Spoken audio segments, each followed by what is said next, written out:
ಪ್ರಿಯ ಸ್ನೇಹಿತರೆ, ಜೀವನದಲ್ಲಿ ಯಶಸ್ಸು ಪಡೆಯಬೇಕೆಂದರೆ ಮೊದಲು ನಮ್ಮ ಮೇಲೆ ನಮಗೆ ನಂಬಿಕೆ ಇರಬೇಕು. ಹಲವಾರು ಬಾರಿ ನಾವು ನಮ್ಮ ಸಾಮರ್ಥ್ಯವನ್ನು ತಾನೇ ಕಡಿಮೆ ಅಂದುಕೊಂಡು ಹಿಂದೆ ಸರಿಯುತ್ತೇವೆ. ಆದರೆ ನಿಜವಾದ ಶಕ್ತಿ ನಮ್ಮೊಳಗೆ ಇದೆ.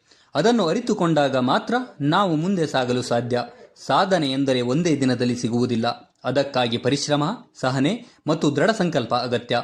ವಿಫಲತೆಗಳು ನಮ್ಮ ಜೀವನದ ಭಾಗವೇ ಆಗಿವೆ. ಅವು ನಮಗೆ ಸೋಲನ್ನು ಕಲಿಸುವುದಿಲ್ಲ, ಬದಲಿಗೆ ಮತ್ತಷ್ಟು ಬಲವಾಗಿ ನಿಲ್ಲುವಂತೆ ಮಾಡುತ್ತವೆ.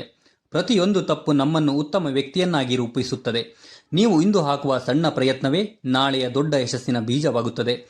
ಇತರರ ಜೊತೆ ನಿಮ್ಮನ್ನು ಹೋಲಿಸಿಕೊಳ್ಳಬೇಡಿ. ಪ್ರತಿಯೊಬ್ಬರ ಜೀವನವು ವಿಭಿನ್ನ. ನಿಮ್ಮ ಗುರಿಯ ಕಡೆ ನೀವು ನಿಧಾನವಾಗಿ ಹೆಜ್ಜೆ ಇಟ್ಟರೂ ಸಾಕು. ನಿಲ್ಲದೆ ಮುಂದುವರಿಯುವುದು ಮುಖ್ಯ. ಕಷ್ಟಗಳು ಬಂದಾಗ ಹೆದರಬೇಡಿ. ಅವು ನಿಮ್ಮ ಸಾಮರ್ಥ್ಯವನ್ನು ಪರೀಕ್ಷಿಸುವ ಸಂದರ್ಭಗಳು. ನಿಮ್ಮ ಕನಸುಗಳು ದೊಡ್ಡದಾಗಿರಲಿ, ಆದರೆ ಅದಕ್ಕಾಗಿ ನೀವು ಮಾಡುವ ಕೆಲಸವು ಅದಕ್ಕಿಂತ ದೊಡ್ಡದಾಗಿರಲಿ. ಒಂದು ದಿನ ನೀವು ಹಿಂದಿರುಗಿ ನೋಡಿದಾಗ ಈ ಎಲ್ಲ ಕಷ್ಟಗಳು ನಿಮ್ಮ ಯಶಸ್ಸಿನ ಕಥೆಯ ಭಾಗವಾಗಿರುವುದನ್ನು ಅರಿಯುತ್ತೀರಿ. ಆದ್ದರಿಂದ ಇಂದಿನಿಂದಲೇ ಪ್ರಾರಂಭಿಸಿ, ನಂಬಿಕೆಯಿಂದ ಮುಂದುವರಿಯಿರಿ. ನಿಮ್ಮ ಯಶಸ್ಸು ಖಂಡಿತವಾಗಿಯೂ ನಿಮ್ಮನ್ನು ಹುಡುಕಿಕೊಂಡು ಬರುತ್ತದೆ. ಶ್ರೀ ಗುರು ರಾಘವೇಂದ್ರ ಸ್ವಾಮಿಗಳು ಎಲ್ಲರಿಗೂ ಒಳ್ಳೆಯದನ್ನು ಮಾಡಲಿ.